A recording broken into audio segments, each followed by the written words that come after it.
I'm going to open this video with a shocking idea. Capitalism on Earth sucks. And no matter where you are or who you are, in some way it's causing you problems that you can't avoid. Whether it's rent, inflation, a creeping sense that the planet is going to catch on fire, or just the desire to have a bunch of cool shit to make that sense of dread go away for a little while.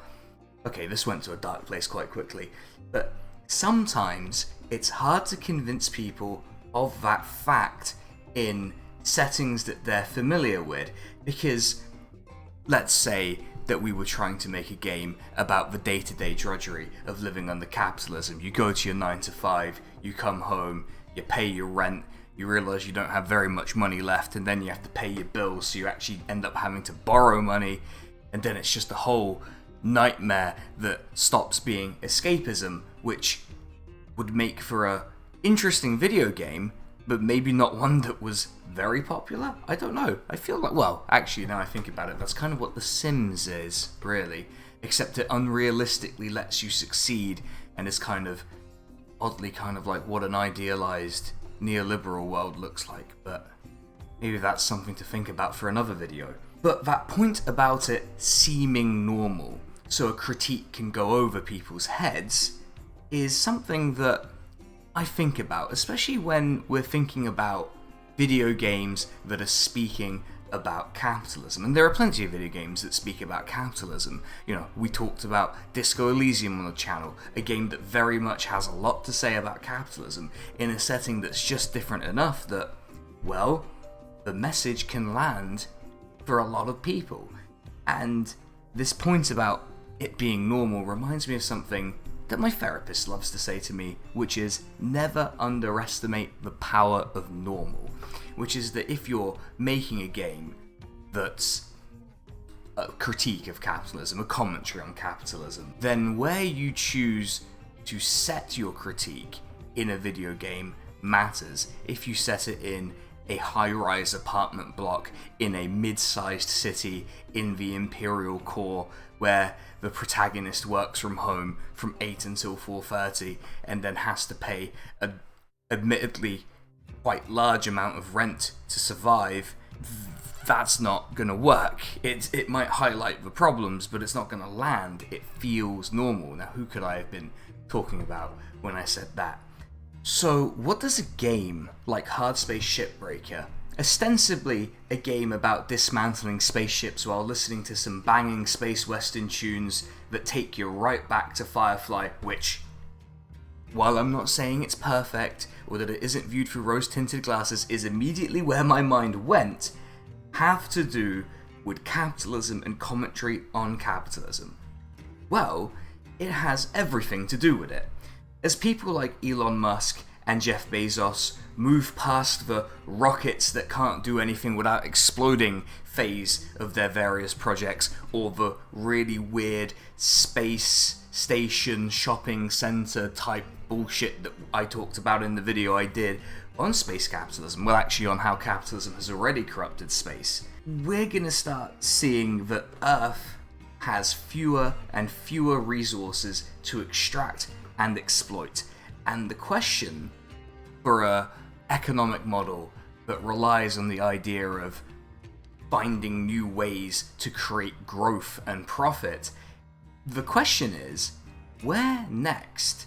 And your choices are kind of limited, right? Because you could either choose to bore into the Earth itself even deeper and getting all the way to the center of the Earth and then mining the core of it, which I just think that logistically is a challenge that might be a step too far, or you're going to go into space. And considering that more people have been to space than to the bottom of the ocean, it becomes a little bit more obvious where we're likely to go. And so I want to think about two different parts of Hardspace Shipbreaker. One is, what is the actual gameplay experience? Because ultimately, these are game reviews, and we want to know about what the gameplay experience is like in these games. And the other thing I want to think about is, what is the game trying to say about capitalism beyond it sucks? How is it showing us that it sucks? and how is setting it in a future where capitalism has indeed corrupted space, how does that improve and enhance the message and make it land? Let's talk about the actual gameplay experience of Hardspace Shipbreaker. On the surface, when you look at the actual gameplay, it might feel a bit like one of those repetitive sim games that you see all over Steam. I'm thinking about Power Wash Simulator, where the game is basically drudgery but dressed up as a series of progress bars so it can kind of trick your brain into thinking that you're achieving something when in reality all you're doing is picking the right nozzle to wash dried bird shit off a fountain. And yes, that is a real thing in that game as far as my watching a friend play it for hours and hours and hours and hours on Twitch could tell me that this game's about. It's weird.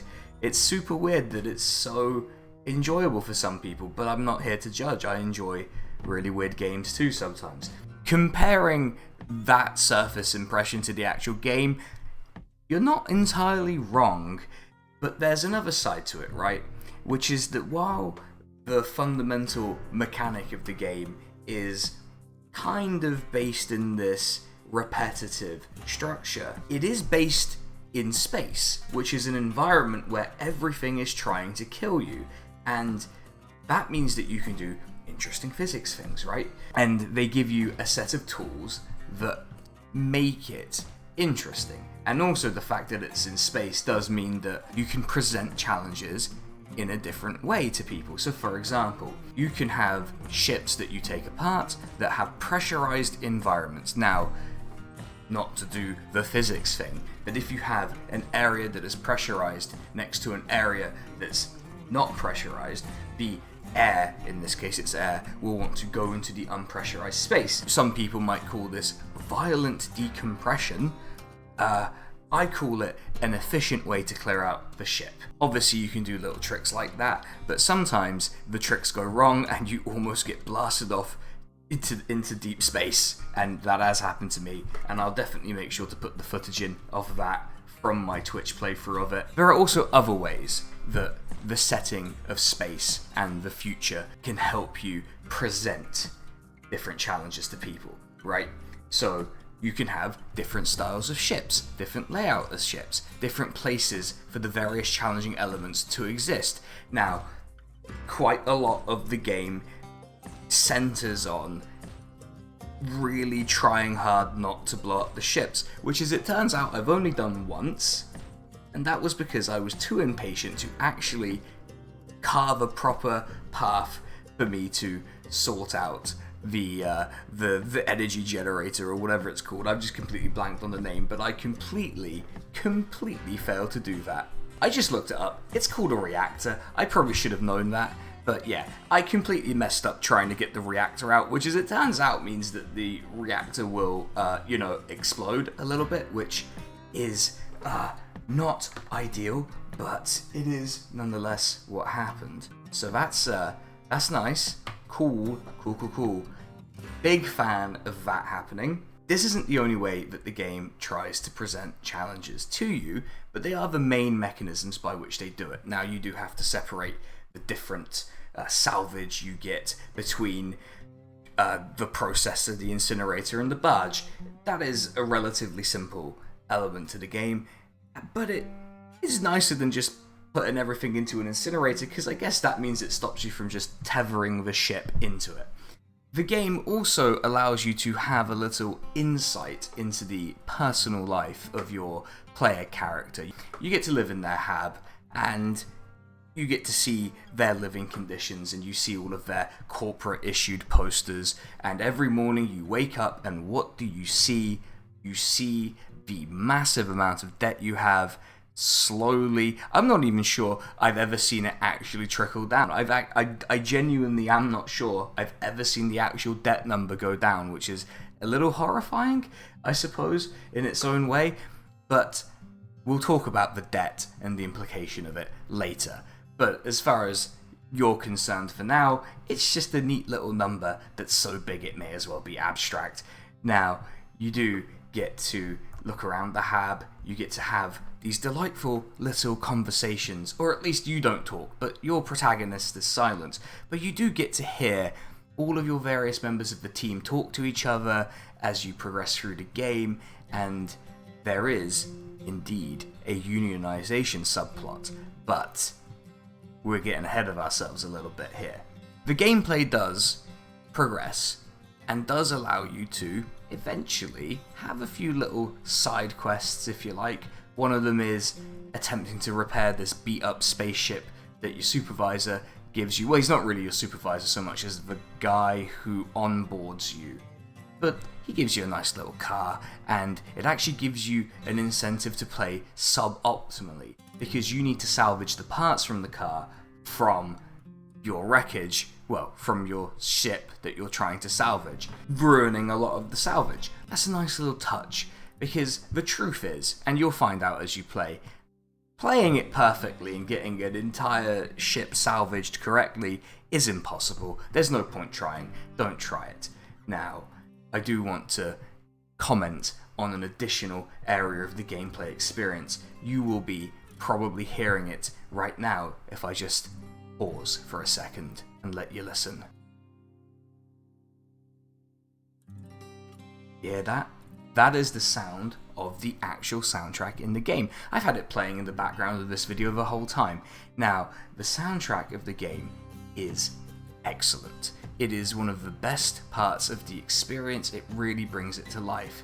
I don't know if it's the accent of the characters who are talking to you a lot of the time, or it's just the fact that I've irretrievably just connected my brain with this kind of music and Firefly and sci-fi generally, but it just goes together so well. And it has no right to go together that well, but it just does, and it's beautiful.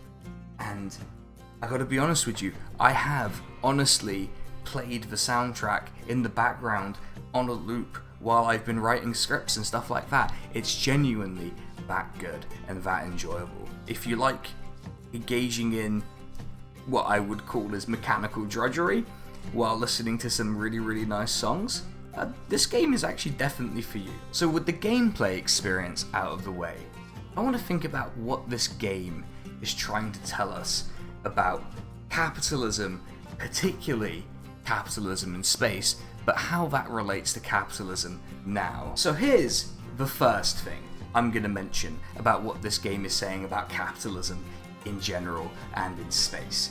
Here's the first thing. When you die in the game, if you play in a mode where you allow death, well, guess what happens when you die? Canonically in the game, you don't just respawn before your catastrophic error and just get to do it again, because I didn't get to do that. What happens is the company, Lynx Corporation, who hire you to be one of their shipbreakers, they clone you. They own your genetic material and they make a clone of you. And the privilege of getting to live forever through clones and continue to do your horrible, drudgerous work is you get to pay $150,000 for the privilege. Which is, I mean, if I left it there, that would more or less be an adequate summary of the game's critique of capitalism right there. But of course, there's more.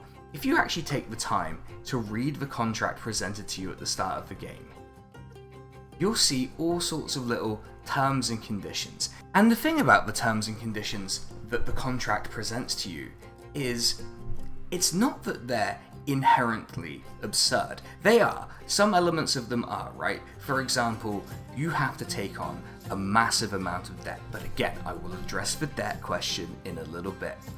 But you actually read through them. Take the time to read through them, and then maybe go take a look at your own work contract. You might notice a few uncomfortable similarities there.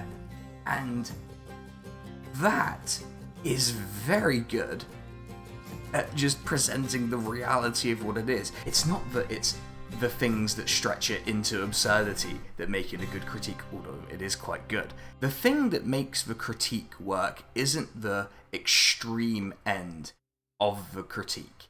It's the fact that the base of it, if you just take the time to look, at the contract, something that I'm sure everyone who plays this game does, you realize that, this is a bit too close to real life, and suddenly it's in danger of not being escapism anymore. Thankfully, they heap a giant layer of debt on top of it, which is a very neat way to ensure that the absurdity is just enough that it still remains a game and you can still kind of enjoy it. I want to address the issue of the debt now. The debt they put you in, and I don't have the exact number to hand, is in the billions of dollars. Now, don't worry, you can make millions and millions of dollars salvaging ships. Just so happens to be that the company charges you a shit ton of money for everything all the time, including servicing your interest on your gigantic debt, which is great. I love that. That's so good. But the thing that makes the debt so interesting to me is, especially as someone who is blessed, if you like, to live in Britain, is something that Britain is very good at now, is finding new ways to create personal debt and use that to basically bind people to their incredibly shitty conditions. And hey, it doesn't even have to be creating new forms of debt. You can think about actually existing forms of debt and what they mean for you, right? If you have a credit card, well, you best pay that credit card lest your credit rating go down. Or if you're a British person who is around my age and has dared to make more than the student loan threshold, well, I got news for you. You pay a higher marginal tax rate than most people earning more than like £70,000 right now. And that's all to service a debt that pretty much everyone acknowledges is never going to get paid.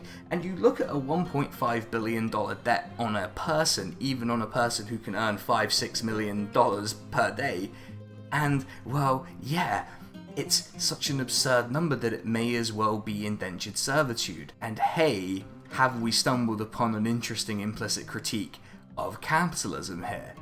Maybe we have, but it's all presented to us through this lovely space western vibe game set in this rather interesting universe. And I do want to address the setting a little bit here, because you work for the Lynx Corporation. And the Lynx Corporation is kind of your mega cyberpunk corp but just extended to the interplanetary scale. And it is utterly terrifying as you go through the game, because you get little tidbits about the history of the company. And boy, is it not a good company. And in fact, the game has a lot of nice little Easter eggy bits of history in there, such as what is very clearly meant to be an Australian version of Elon Musk being the person who founds the Mars colony. That's nice. I'm sure that's cool and fine.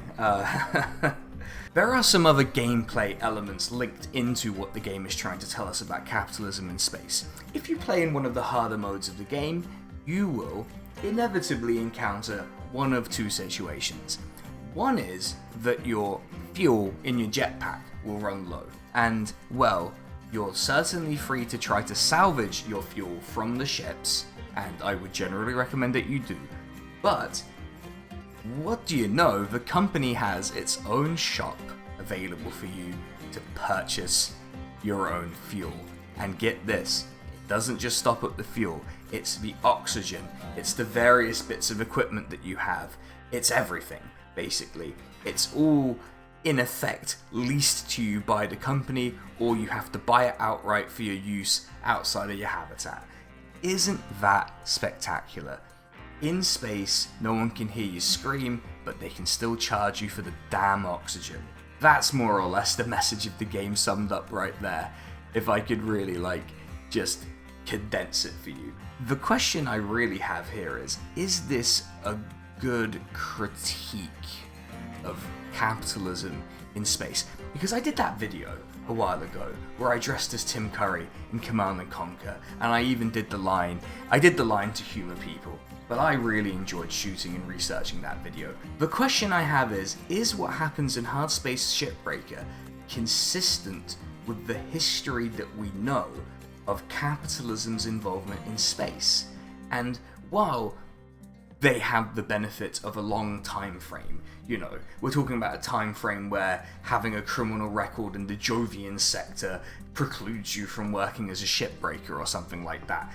We're not talking about the next 100 years, clearly, and the Earth in this setting has long since been destroyed by climate change, and oh boy, isn't that interesting.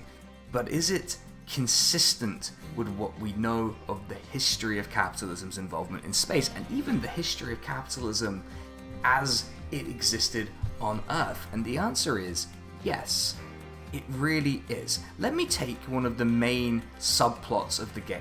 One of the main subplots of the game is the issue of your working conditions. As you might imagine from what I've described, your working conditions in this game are what I would call suboptimal. That's perhaps the politest way I could put it. It's suboptimal. It's not good. It's not what you want. No one wants to have to, pay for their own oxygen or exist under such a crippling debt that to not work would effectively render you dead. No one wants to exist like that. But something that you can do about these things, and that perhaps is something that's very applicable to the real world right now, is you can form a union. You can do that, and if you have a union available at your workplace, boy, let me tell you, you better join it. Even if it's fucking shit, join a union, get yourself a higher pay packet, let's go get it. But in the game, you're not really allowed to do that. Not just in a sort of, hey, we're a family. That is the vibe that they do kind of give off when they send certain characters out to try and deal with this unionization issue. But you are pretty explicitly, by legal mechanisms, not allowed to form a trade union. And in a job where the company literally owns your genetic material so that if you die, your clone continues your job, I would suggest that such a significant risk of death heavily implies that you're not at work in a very safe job. And to be fair, I only blew myself up once in the game. But if I did that in real life, today, I would be dead and there would not be a clone waiting to take my place. And I've now just weirded myself out with the idea of being able to sort of Darth Sidious this shit. We're gonna put that thought out of my mind for a second, and I'm just gonna change gears real quick and come back to you. But the subplot about unionization is important because, well, much like today, if your conditions are going to be made worse by capitalism, remember those things I mentioned earlier: rent, inflation, planet being on fire, the creeping sense of dread. A union is one of the ways that you can at least combat the inflation and the rent, and probably, to be honest, if you play your cards right, you can probably combat the planet being on fire. And as for the creeping sense of dread, I don't really have anything for that. I'm just kind of stuck here the same as you. But a trade union is one of the ways you can do that. But you get to see some of the ways that companies today can break trade union action and strike rate. And that's not really something we see in games very often. And that alone, I think, makes this quite a worthwhile experience for people. And as much as I didn't get as far into it as I would like on my stream playthrough, I really did come to enjoy this game. Which brings me to the real question of any game review, which is the game good? Is it actually good? Is it worth playing? And the short answer is yes, absolutely. It's completely worth playing. Now, I highly recommend that you play it with a controller, because doing it on a keyboard would probably drive me absolutely fucking insane. So I'm going to recommend it to you now. You play it with a controller, just turn the music up to maximum, and just let yourself be taken in by the vibe of it. Because this game, it's not just that the message of it is something I like. Of course I like it. It's a vaguely anti-capitalist message, so of course I'm going to be predisposed to like it. That's life, right? But it's also that the combination of the music and the actual thought that goes into dismantling each ship, and the challenge of trying to make sure that you don't blow yourself up because, oh my god, you do not want $150,000 of extra debt put on you, is a really, really good gameplay experience, and if you really pay attention to details, there's a lot of fun stuff in there. And also, I'm going to be honest with you, I just love collecting that pink bunny over and over and over and over and over again in every single ship, and also finding new posters. A lot of the posters are very nice, and actually quite reflective of quite a good art direction and style by the developers. But with that, I think I've said everything I want to say about Hardspace Shipbreaker. A good game that says something interesting about capitalism, even though it's set so far away from here that it might well feel irrelevant. So with that, everyone, I just want to thank you all for making it this far into the video. If you want the videos a day early, if you want access to the Discord, if you want to tell me what topics you want for videos, to vote on the video topics for the longer form videos, I have a Patreon. The lowest tier is £1. I know times are tough right now, so I'm not going to hold it against anyone if anyone decides not to. But if you happen to like it, go check out the Patreon, and I have to do the shout out to the very, very special people who are the top tier subscribers. Those people are Drone Riff, Kersley Scheider, Mercutio, and Nauseum. They are the top tier subscribers, excellent people all round. And if you want a shout out of your own, well, you heard it here, you gotta get on that top tier. Otherwise, everyone, I'm gonna catch you all in the next one. Stay safe out there, and don't accidentally get vented into deep space between the videos. See ya.